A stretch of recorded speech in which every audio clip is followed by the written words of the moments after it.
경제 현안을 보다 쉽게 풀어보는 경제 읽기 시간입니다. 오늘도 다양한 경제 이슈들 권혁중 경제평론가와 함께 살펴보겠습니다. 어서 오세요. 네, 안녕하십니까. 예, 밤사이 뉴욕 증시 3대 지수가 일제히 상승 마감을 했습니다. 특히 다우 지수랑 S&P 500 지수는 최고 기록을 경신하기도 했는데 트럼프 전 미국 대통령의 피격 사건이 좀 촉매제가 됐을까요? 예, 충분히 그런 가능성이 높다라고 말씀드릴 수 있는데 예. 요즘에 뉴스 보시면은 아마 많은 분들이 느끼셨을 거예요. 뉴욕 지수 보면은 최고가 뚫었다, 최대다, 이런 뉴스가 계속 매일 나옵니다. 그러니까 계속 지금 최고가를 뚫고 있는 거거든요. 그 정도로 지금 이제 뉴욕 시장은 뜨겁다라고 말씀을 드리겠는데요. 일단은 다우존스, 다우지수 같은 경우가 지금 0.53% 이제 상승을 했습니다. 또한 그 S&P 500 지수도 0.28% 상승을 했고요. 나스닥 지수도 0.4% 상승을 하면서 뉴욕 3대 지수 다 상승이고 아까 앵커님 말씀하신 것처럼 다우존스와 S&P 500 지수 사상 최고가를 이제 기록을 하고 있죠. 그 정도로 지금 대형주 중심으로 뜨거운 분위기가 느껴지고 있다라고 보시면 되겠고 사실 그 트럼프 전 대통령의 이제 피격 사건으로 인해서 시장의 궁금증은 두 가지였습니다. 첫 번째, 과연 이 불확실성이 더 높아졌느냐라는 거죠. 사실상 이제는 피격 사건 일어난 이후에 금융시장이 더 불안해질 수도 있잖아요. 이게 어디로 흘러갈지 모르니까 그래서 불확실성이 높아지니까 오히려 주가는 떨어질 수 있다라는 이제는 시장의 측면이 있었고요. 아니다. 오히려 이제는 사진 보시면 아시겠지만 거의 히어로예요. 지금 히어로가 됐기 때문에. 연출된 것 같은. 네, 그래서 거의 당선이 확실시 된다라는 분위기가 느껴지니까 오히려 불확실성이 더 떨어지는 거죠. 왜냐하면 누가 될지 모르는데 거기에서 이제 이 피격 사건으로 인해서 전 대통령, 트럼프 전 대통령의 당선 가능성이 높아지다 보니까 오히려 불확실성이 더 사라지면서 이런 트럼프 전 대통령 관련된 주가들에 대한 오히려 관련주들이 더 뜰 수 있다. 이런 어떤 측면, 이 두 가지가 가장 관심이 있었어요. 저도 이제 과연 투자자들이 어떻게 움직일까 봤을 때 후자를 선택했다는 거죠. 그래서 우리가 보통 트럼프 트레이드라고 보통 부르죠. 그래서 트럼프 전 대통령과 관련된 주가들에 대해서 이제는 뜨기 시작한다. 그래서 투자자들은 역시나 이제는 상승을 택했다. 이렇게 보시면 되겠고요. 그럼 어떤 종목들이 과연 미국에선 수혜주를 입었느냐? 관심들이 굉장히 많으시죠, 지금. 트럼프 미디어, 당연히 이제 대한 플랫폼이죠. 트럼프 전 대통령이 기존 이제는 언론사에 대한 싫다 이러면서 사실상 만든 대한 플랫폼 이런 트럼프 미디어라든지 테슬라, 일론 머스크가 또 트럼프 전 대통령을 지지하는 뉘앙스를 풍겼기 때문에 테슬라 크게 좀 올랐던 부분이 있고요. 그다음에 엑슨모빌도 있죠. 이제 에너지 관련주들입니다. 이제 트럼프 전 대통령이 과거 이제 신재생 에너지가 아니라 이제 전통 레거시적인 어떤 에너지에 대한 이런 얘기를 많이 했었거든요. 그러다 보니까 이제 에너지주에 대한 관심들 이런 종목들이 이제 뉴욕 시장에서 크게 올랐다 이렇게 보시면 되겠습니다. 네, 지금 시장에서는 확실히 불확실성이 해소됐다 이런 쪽으로 반응을 하고 있는 것 같은데, 근데 만약에 트럼프가 재집권을 하고 장기적으로 봤을 때는 어떤 영향을 미칠까요? 일단 그걸 보셔야 돼요. 이제 트럼프 전 대통령이 과연 집권 시기 때 무슨 정책을 폈느냐가 굉장히 중요하겠죠. 어떤 정책을 폈냐에 따라서 아마 우리나라에 미치는 영향, 전 세계에 미치는 영향이 다르고 주식 시장에 또 미친 영향이 다르겠죠. 그러니까 트럼프 전 대통령은 첫 번째로 본다면 세금을 내렸습니다. 법인세 내렸죠. 그런 다음에 재정 지출을 늘렸거든요. 그러니까 재정 지출을 늘린다 얘기는 그 재정 지출 늘리면 어디서 갖고 올까요, 돈을? 국채 발행하거든요. 그러니까 국채 발행을 늘릴 수밖에 없습니다.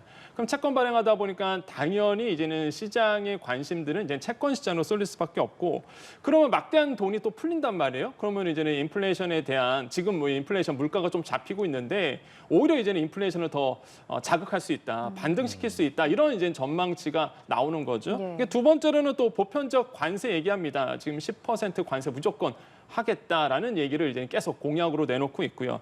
또한 제한된 이민 정책을 계속 펼쳐왔었죠. 국경에 아시겠지만 많이 보도가 됐지만은 담사잖아요. 그러니까 사실상 이민 정책에 대해서 굉장히 보수적인 상황을 하고 있습니다. 그러면 일단은 어쨌든 간에 일단은 경제 성장은 좀 둔화될 수밖에 없는 구조로 가거든요. 그러면 이제 우리나라에 보면 금통이겠지만 미국으로 보면 FOMC 회의 때 아마 골치가 굉장히 아플 것 같아요. 왜냐하면 이제 인플레이션에 대한 자극이 이루어질 것이고, 그렇게 된다 그러면 사실 금리 인하 시그널이 있는데 금리 인하를 단행해야 되는데 물가가 생각보다 또 안 떨어지기 시작하면은 사실상 금리 인하를 과감하게 들어갈 수 없는 부분이 있거든요. 그래서 아마 연준위원들이 골치가 좀 아프지 않을까 지금 상황을 본다 그러면 일단은 금리 인하에 대한 시그널이 좀 둔화될 수도 있습니다. 그럼 주식 시장의 이제 밸류에이션이 좀 저하될 수 있겠죠. 그러면 당연히 주식 시장은 조금 하락 하락할 가능성이 있어요. 그래서 이렇게 좀 흘러갈 수밖에 없거든요. 그래서 지금 상황으로 본다 그러면은 아마 트럼프 전 대통령이 어떻게 이제는 정책을 펴날 것인가는 궁금하겠지만 일단 과거 정책으로 본다 그러면 장기적으로 봤을 때 주식시장의 훈풍을 좀 꺾일 수 있다. 이런 이제 전망들이 이제 나오고 있고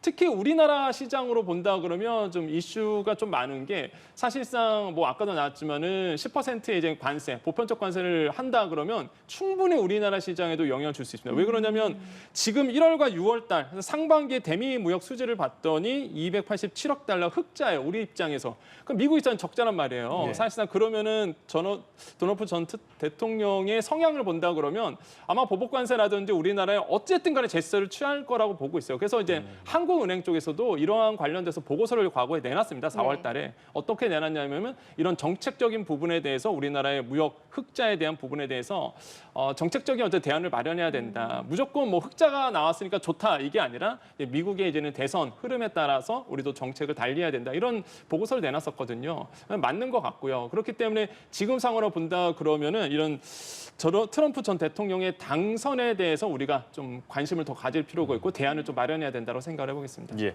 뉴욕 증시와는 다르게 코스피는 이틀 연속 보합세에 머물렀거든요.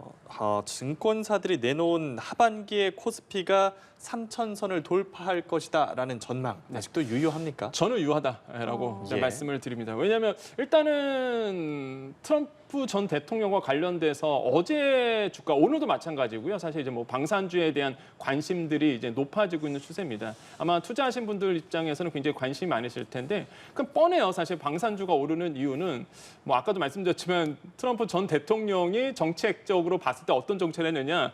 우리가 이제 보호 안 해줘. 너희 나라가 알아서 해. 이거였거든요. 그러면 각국 나라들은 사실상 이런 전략적 무기라든지 방산에 대해서 키울 수밖에 없어요. 산업 규모를. 그러다 보니까 우리나라 또 수출 잘 되고 있잖아요. 그래서 방산 기업에 대한 관심들이 높아질 수밖에 없습니다. 왜냐하면 러브콜을 보낼 수밖에 없거든요. 그래서 이런 방산주들이 뜨고 있고 반대로 보면은 이제 인플레이션 감축법에 대해서 철폐를 계속적으로 얘기하고 있습니다. 그러다 보니까 그러면은 인플레이션 감축법에 의해서 우리나라의 뭐 자동차라든지 아니면 신재생 에너지, 2차 전지주 이거에 맞춰서 움직여 왔는데 갑자기 이걸 폐지한다 그러면 당황스러운 거죠, 사실. 투자한 금액이 있는데 미국 쪽에다가. 그래서 지금 이제 빠지는 쪽 본다 그러면 2차 전지주가 빠지고 있거든요. 이런 점들도 오늘도 마찬가지죠. 어제도 그랬고 이제 오늘도 같은 현상이 좀 일어나고 있다는 거죠. 하지만은 이제 3,000P를 넘어갈 것이다라는 이제 긍정으로 보는 이유는 첫 번째로 본다 그러면 역시나 삼성전자의 영향이다라 좀 생각을 해봐요. 삼성전자 반도체에 대한 호황 계속 입고 있습니다. 삼성전자가 코스피에서 차지하는 비율이 22.56%거든요. 그러니까 비율적 측면으로 보면 굉장히 높죠. 코스피가 오르려 그러면 3,000P로 뚫어내려 그러면 일단 삼성전자가 올라야 돼요. 근데 삼성전자는 제가 봤을 땐 굉장히 호재가 많습니다. 일단은 반도체 호황, AI 반도체 이런 것들을 수혜를 계속 입을 수밖에 없기 때문에 이런 점에서 본다 그러면 제가 봤을 때는 뭐 3,000P 문제 없다. 그리고 금리 인하 기대감도 있고 마지막으로 보면 밸류 프로그램. 밸류 프로그램에 대해서 정부가 밀고 있기 때문에 저는 뭐 계속적으로 변수, 뭐 예를 들어서 뭐 새로운 전쟁이 일어난다든지 갑자기 뭐 오일 쇼크가 이런 어떤 변수가 있진 한 제가 봤을 때는 3,000P는 충분히 이뤄내지 않을까 이렇게 생각을 해보겠습니다. 예, 미국 증권 시장 그리고 그에 따른 우리 주식 시장까지 알아봤고 다음 주제에 넘어가 볼게요. 집주인이 전세 보증금을 제때 돌려주지 않아서 발생하는 그 전세 보증 사고 규모가 올해 상반기에만 2조 7천억 원에 달했다는데 이게 기세가 안 꺾이고 계속 이렇게 커지고 있네요, 규모가. 그렇죠. 이게 문제가 그거예요. 이게 딱 꺾이면 문제 조금 이제 안심은 될 수 있는데 계속 보증 사고가 일어나고 있는 겁니다. 보증 사고가 뭡니까? 일단 집주인들이 돈을 못 갚아서 사실상 사고가 일어나는 거거든요. 그러니까 사실상 이런 부분들이 늘어나고 있다는 얘기는요. 이제 피해자들이 양산될 가능성이 더 크다라고 보시면 되는데 실제 이제는 주택도시보증공사 허그의 자료에 따르면요.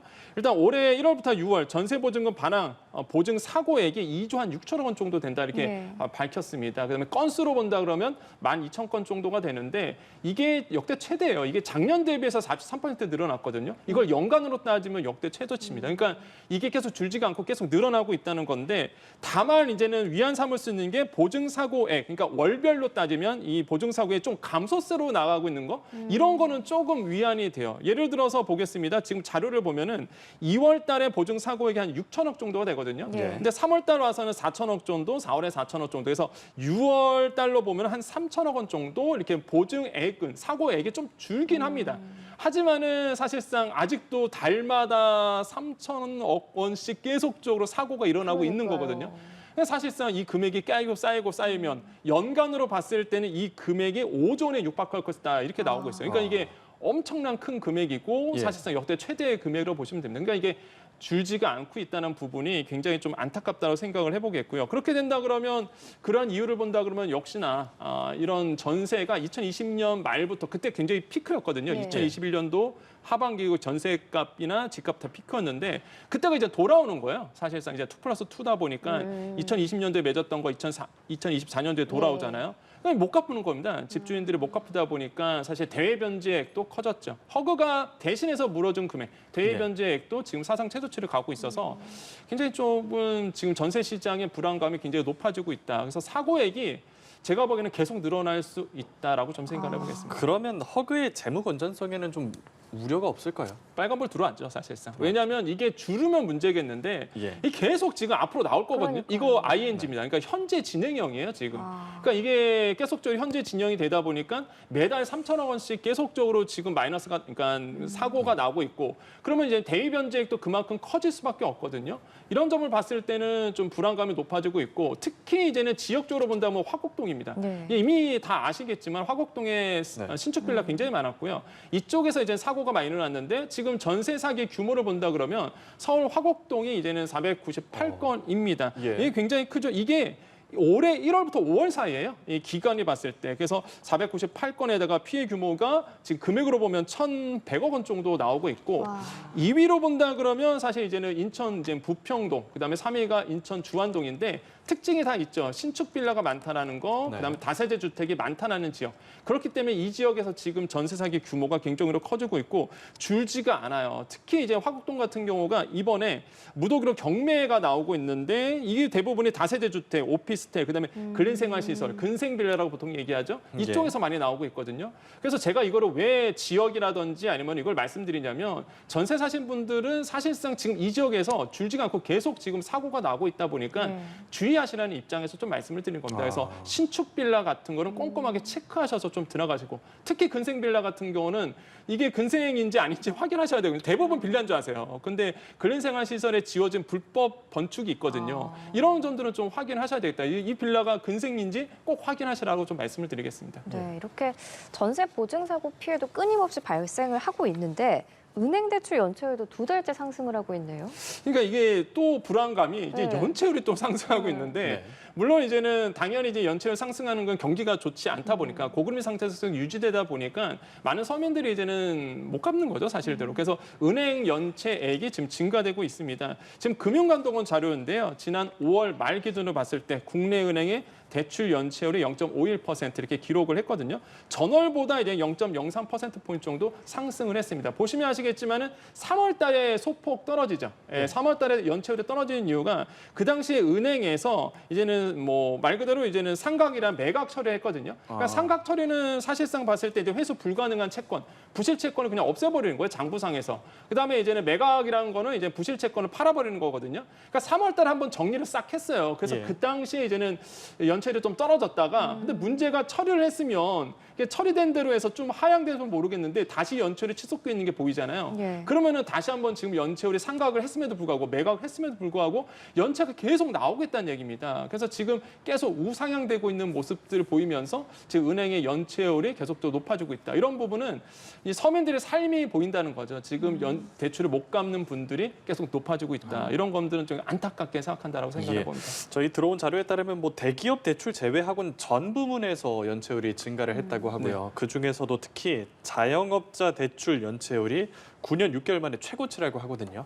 자영업자들 상황 지금 좀 많이 어려운 거죠. 어렵습니다. 이게 좋은 통계가 아니에요, 사실상. 그러니까 대기업들은 연체율이 줄어들고 있는데 예. 특히 이게 개인 사업자, 그다음에 소상공인 자영업자 분들이 대출을 못 갚는다는 얘기거든요. 네. 첫 번째 이유는 역시나 고금리 상태에서 그대로 놓여져 있습니다. 그래서 소상공인 분들이 굉장히 삶이 좀 팍팍해졌고, 그다음에 소상공인 분들이 개인 대출이 대부분 사업자용으로 쓰기 위해서 개인 대출 많이 받았거든요. 예. 이런 것들도 지금 부실화되고 있다는 거예요. 그래서 소상공인에 대한 지원 굉장히 지금 필요하다. 그래서 이런 부분에 대해서 지금 뭐 필드에서 목소리가 높아지고 있다. 이렇게 좀 말씀을 드리겠습니다. 예, 알겠습니다. 오늘 경제일기 권혁중 경제평론가와 함께했습니다. 고맙습니다. 네, 감사합니다.